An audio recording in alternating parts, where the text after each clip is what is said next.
Hi guys, welcome to Carlo's rulebook. This rulebook is based around general lifestyle, nutrition and exercise. So we'll go straight into it. Rule number one.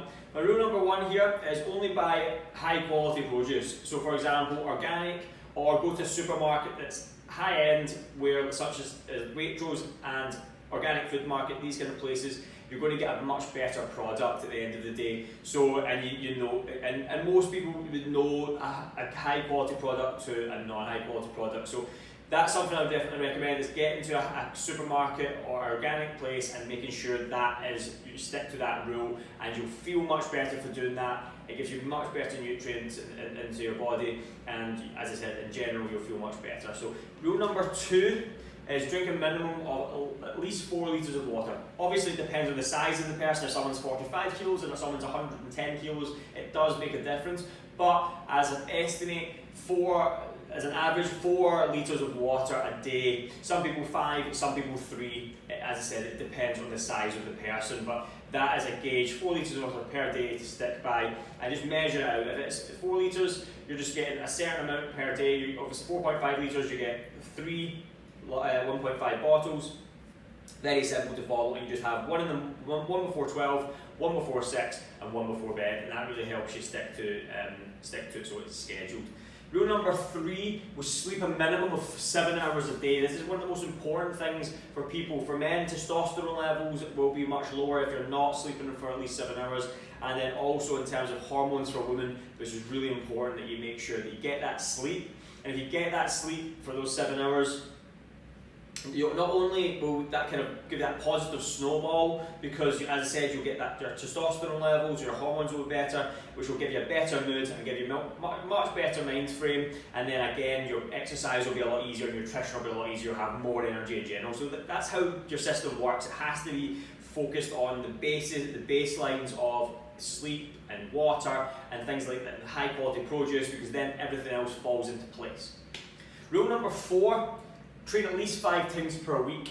The reason I say 5 times per week is, again, that's a good average for people to make sure that they get enough movement and getting that spike in that heart rate. And also for a lot of people, making sure they keep that momentum. 5 days a week keeps momentum with a lot of people. If they only train 4 days, sometimes they lose a little bit of momentum. So 5 days a week is great because it really keeps people's mindset in place as well. Sometimes people will overtrain. If you're training 7 days a week, okay, you can overtrain it as well, but as I said, more consistent. If you even train 5 days a week, but then also those other 2 rest days, you do a bit of yoga or something like a brisk walk, so then you also get the recovery, but you also get the endorphins of your mind, so you also feel good.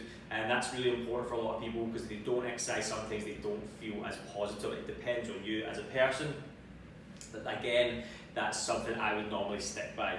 So, number 5, walk at least 15,000 steps a day. That's gauged on your iPhone or any phone you've got. You'll always have a step count, so just keep your phone in your pocket, or you can use a Fitbit, an Apple Watch, whatever you've got.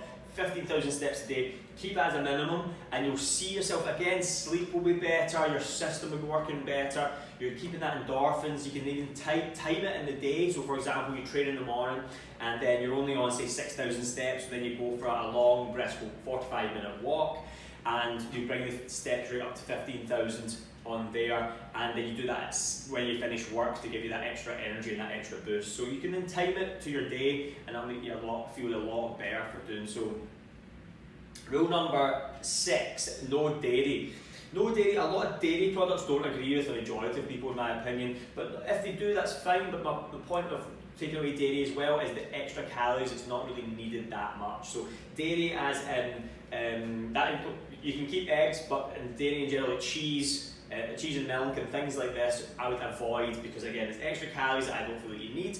And then also, it doesn't normally agree with a lot of people, even if they're not sure. Sometimes it does play a part with certain things. So I would say take away dairy. That would be a very helpful tip for you there. And rule number 7, I would stick with the only carbs that you can eat are oats, couscous, quinoa, potatoes, and rice. So those ones are the ones I would stick to, because then you don't eat bread, don't eat pasta. Just those 5 carbohydrates are the best things to follow, because then it keeps it whole carbs. It will fill you up, and it won't be super high in calories. Whereas bread and pasta are all refined flour, so you're much higher in carbs and much higher in calories. So I would definitely take away those two, and then you can eat much higher avomes of those carbs, and it will make you feel much fuller for longer. In terms of fats, I would only stick to nuts, avocados, and eggs as healthy fats. Just those 3 would be a good gauge on fats, and again, those ones are full of nutrients, especially things like avocado. You've got loads of nutrients in there, be really healthy for the body.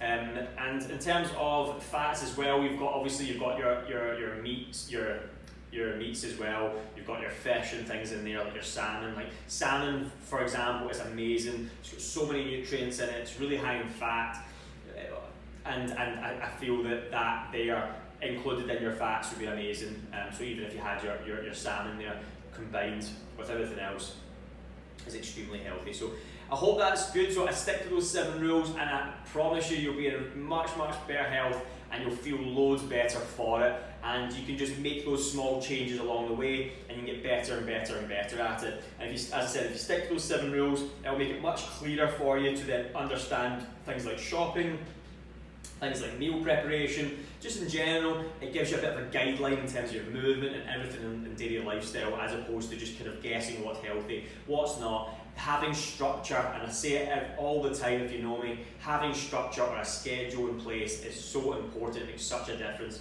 So if you just have a basic 7 rules that you can stick to in daily life, I can guarantee you're going to feel much better for it, and you'll get much closer to your goal. So thank you very much, and if any questions, you know where to get me. Cheers.